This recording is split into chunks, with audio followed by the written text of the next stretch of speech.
In 1837, a young queen inherited Britain's throne, but lost her German kingdom because of an ancient law. This is the story of the Kingdom of Hanover, where German kings ruled England for 123 years, only to vanish in Prussia's shadow. How did this bizarre cross-channel kingdom work? And why was it sacrificed for German unification? Join us as we uncover one of Europe's most fascinating lost realms. The last echo of a vanished crown. Born from the ashes of Napoleon's shattered empire, the Kingdom of Hanover rose in 1814, a phoenix restored to its noble nest by the will of Europe's victors at Vienna. For over a century, it had lived in the long shadow of Britain, its crown worn by kings who ruled from afar, while viceroys stood in quiet halls to speak their will. But when Queen Victoria ascended the British throne in 1837, she could not rule Hanover. Its ancient laws forbade a queen while a man of the line still lived.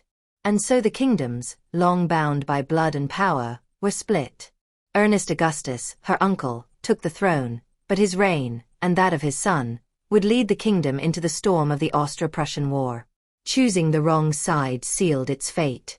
In 1866, Prussian boots marched through Hanoverian streets, and the proud kingdom vanished, absorbed into a greater German tide. Though a flicker of its name briefly returned after World War II, it was never again a kingdom, only the ghost of one, whispering through the fields and forests of Lower Saxony. From empire's shadow to kingdom's flame. Once a quiet principality tucked within the tangled tapestry of the Holy Roman Empire, Hanover grew from scattered dynastic lands into an elector's seat in 1708, uniting all but one branch of the old Duchy of Brunswick-Lüneburg. But fate had grander designs. When George Louis became King of Great Britain in 1714, Hanover found itself lashed to the mighty tides of British power in a strange and distant union. Then came the storms of revolution and war. In 1803, French and Prussian forces swept in, tearing Hanover from its roots and handing it to Napoleon's brother as part of a puppet kingdom. Yet empires built on ambition soon crumble.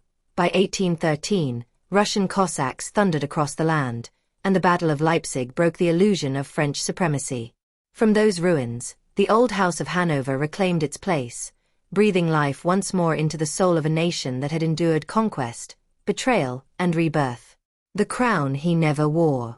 In the grand shuffle of monarchies at the Congress of Vienna, Hanover emerged not just restored but transformed, elevated from a battered electorate into a proud kingdom under the shadow of George III. Yet the man crowned its king never stepped foot in it, never ruled it, and likely never knew it. Lost in the fog of dementia, George III's reign over Hanover was a silent one, his royal gaze fixed elsewhere while his youngest son, Adolf Frederick, quietly held the reins as viceroy. For a time, Hanover thrived in the shadow of Britain, becoming a major force in northern Germany. But the day Queen Victoria rose to the British throne in 1837, the tides of tradition washed the Union away. Hanover's ancient laws, unyielding and patriarchal, denied a queen her crown, ending a 123-year bond not with war or betrayal, but with a clause in dusty dynastic lawbooks.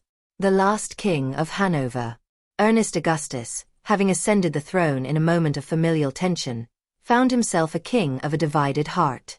His reign was one of strife, both personally with his niece, Queen Victoria, and politically, as he fought to strip his kingdom's constitution of its power and suspend the parliament he could not control.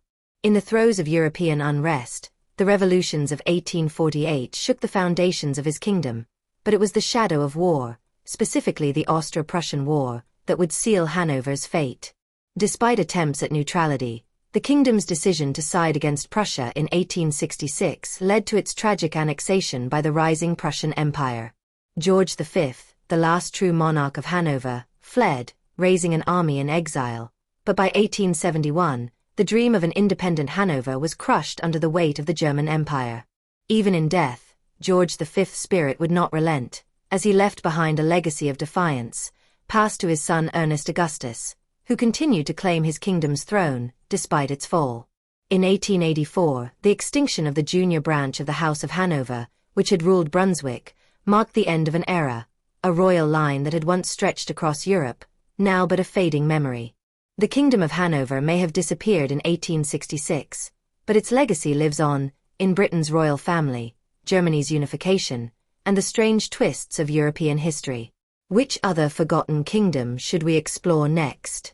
Tell us in the comments. If you enjoyed this journey, help us keep history alive. Like, subscribe, and hit the notification bell for more stories from History Love.